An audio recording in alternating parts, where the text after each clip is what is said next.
So sa amin sa agad na tayo. Maghapon na tayo naglalakad ng mga papel-papel. So ngayon naman ang kinuha ko naman is police clearance. So minasang bago kayo kumuha ng police clearance dito sa Aichi, no? Sa Aichi. So i-visit nyo muna yung web page kung saan province kayo. Example dito sa Aichi. Yan, tingnan nyo kung ano yung mga requirements na kailangan bago kayo pumunta. So ako ang primary na kailangan ko na requirements ay yung stamp na maliit. Ito babayaran ng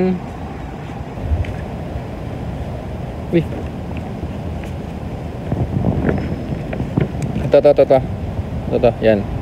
Babayaran ng 500 yen. So ayan, kung nandito kayo sa Aichi, punta kayo dito. Ito yung una ninyong puntahan, itong building na to. So ayan, so nandun naman niya sa mapa. Sundan nyo na lang. Hindi ko alam kung anong tawag dito, pero malapit lang siya dun sa pinakang police station. Halos katapat lang. Ayun yung police station. Ayan, yan. Ayan, so dito lang siya sa tapat itong building na to. Yan. So bago kayo pumunta sa police station, dito muna kayo. Basahin nyo muna yung nasa website kung ano yung mga requirements. Ay, tawid muna tayo.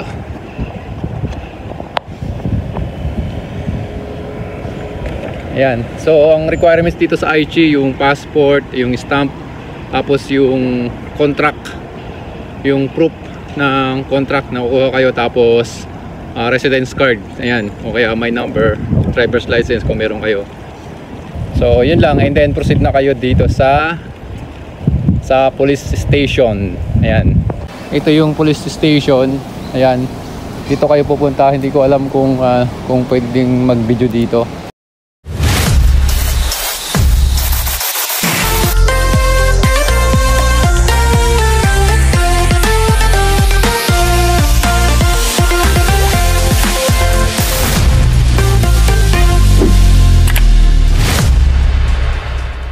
Hello! What's up mga kanoy? Kumusta kayo?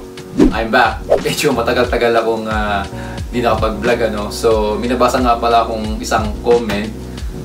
Actually, hindi siya comment pala, isang message. So, nag-message siya sa ating Facebook page at nag-request siya ng paano daw kumuha ng police clearance sa Japan. So, yun nga, base nga dun sa napanood nyo kanina dun sa intro natin, may video ako nung time na nagpa-process ako ng police clearance ko sa Japan. So, yun nga, galing pa ako nun sa medical doon sa Kobe. Bali one day kong pinarases yun, yung medical tsaka police clearance, kasi wala akong time nun sa Japan at nag-leave lang ako nun. Kaya, yun, isang araw lang yung dalawang process na ginawa ko. So, anyway, about dun sa police clearance, so tuturuan ko kayo kung paano kumuha ng police clearance sa Japan. Let's jump to my computer. So dito sa inyong web browser, i-search nyo lang dito kung saan kayo province. For example, Tokyo police clearance. So ayan, ganyan yung example. Mali pa spelling ko. So, ayan, yung how to apply for certificate of criminal record. Ayan, sa Tokyo yan, ha. So, basahin nyo lang kung ano yung mga requirements dyan ng kailangan, ng inyong mga kailangan. So, andyan, So,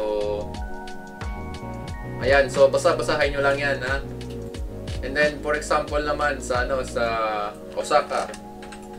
Nasa Osaka kayo, so ganyan lang. Mali na naman spelling ko.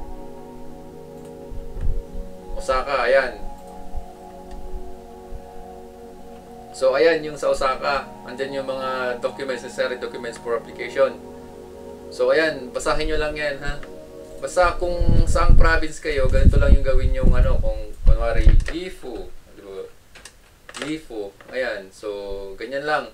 So since nasa Aichi ako, so Aichi yung search ko. So Aichi yung aking province dun sa Japan. So ganito po yun. Procedure to apply for criminal record certificate.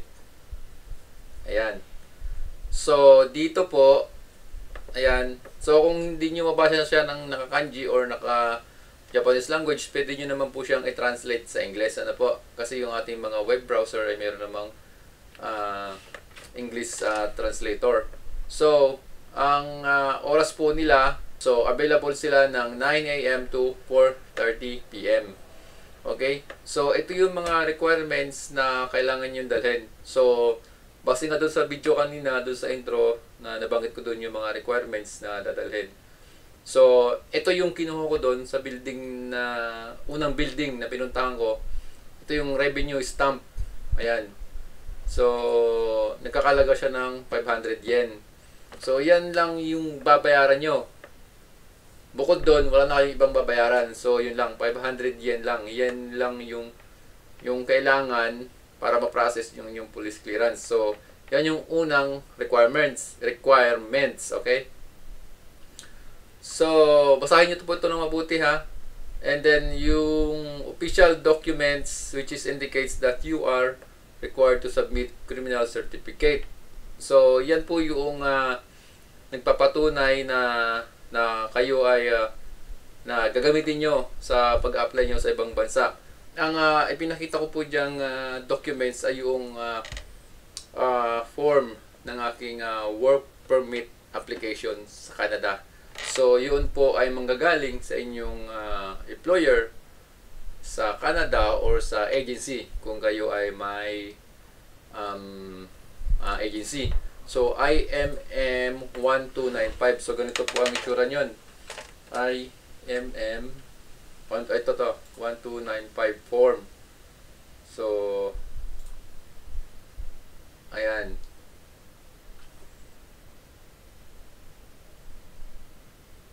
So, tingnan natin kung, ito, na-download siya. So, sa image na lang kasi hindi siya ma-download ng ano.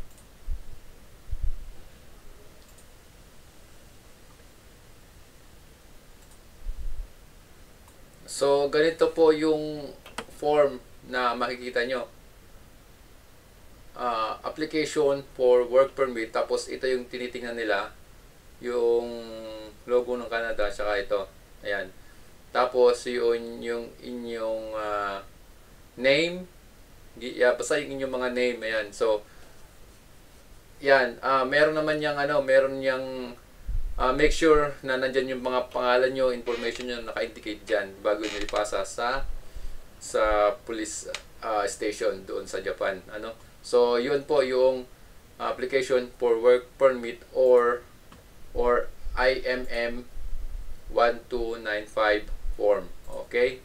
So, yun po yung isang mahalagang document. Kasi nung time na nag-process ako, ang sinubmit ko sa kanila ay yung aking job offer. Kasi ang napanood ko lang din sa YouTube na job contract daw.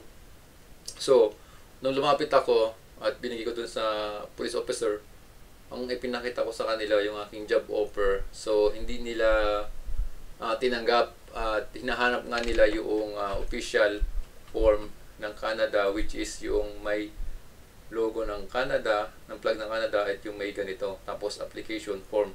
Kasi meron silang doon, standard na form na sinusunod. So, nandun yun, yung picture na ganyan. So, nakita ko yun. And then, yung the requirements are different based on the country, region. Ayun nga, kung sa Canada kayo, so ganun yung hihingiin na requirements sa inyo. Okay? And ano pa? Passport. Ayan, dapat yung passport ninyo original po yung passport nyo na ipapakita nyo. Nung nagpasa ako, wala pa naman akong visa ng Canada nun eh. So, wala pa. Basta yung passport nyo na may tatak ng Japan visa. Yun. Basta original dalhin nyo. Tapos, personal identification documents which indicate your registered address. Ayan. So, yung inyong mga ID dyan sa Japan, like alien card, yan, driver's license, yung basic residence registration card or Juki card. Ayan. residence card or special permanent residence certificate, my number, ayan yung my number nyo, individual my number card. So yan, pwede pala yung my number. Those who are residing overseas who last registered address in Japan in Aichi, both documents mentioned. Okay, so dalhin nyo na lang yung mga dalhin nyo na lang yung iba yung mga ID na may mga address or ano, may mga previous address nyo. Ayan, para supporting documents na rin in case na hingin sa inyo. So, yun lang yung ano, yun lang yung kailangan yung gawin. So, i-recap lang natin yung stamp dun sa Aichi nga, no? Ayan, Aichi Prefecture. So, stamp 500 yen. And then yung letter, yung IMM form mismo na galing sa inyong employer sa Canada or agency. And then yung passport, and then ID. Ayan. So, yun lang. Mabilis lang naman. Hindi na kayo i-interviewin doon. Basta hingi-hingi lang yung ano nyo, yung mga documents, and then stamp. Ayan, mag-stamp kayo, fingerprint, biometrics. Ayan. So, yun lang do sa mga taga-Aichi, no? So, 9 AM to 4 PM yung ano, yung police station doon. And then ayan, so ito yung address, 211 Sanomaru, Nakawagar, Nagoya. Ayan, so i-Google map nyo na lang yung ano, yung address. Ang pinakamadali na ano, na palatandaan diyan, kasi nung napunta ako, malapit siya sa Nagoya Castle, yan sa Aichi. So ang train station na pinakamalapit diyan is yung Nagoya-jo. Okay? So, Nagoya-jo po. Okay, so yun lang yung may babahagi ko ngayon sa inyo kasi matagal ko na kasi itong gustong i-share sa inyo, kaya lang busy nga kami ngayon itong mga nakaraan kasi nag-ayos na kami ng mga documents sa pag-apply ng permanent residence dito sa Canada. Yay! Nag-apply na kami ng PR. So, yun lang guys. Kung may question pa kayo, i-comment nyo lang yan dito sa video natin. And sinusubukan kong replyan yung mga kaya kong replyan. Ano? So, yun lang. Huwag sana kayo magsawang sumuporta sa aking YouTube channel. And yun lang. Maraming salamat sa inyong panonood. And kita-kits ulit tayo sa susunod na vlog. Adios!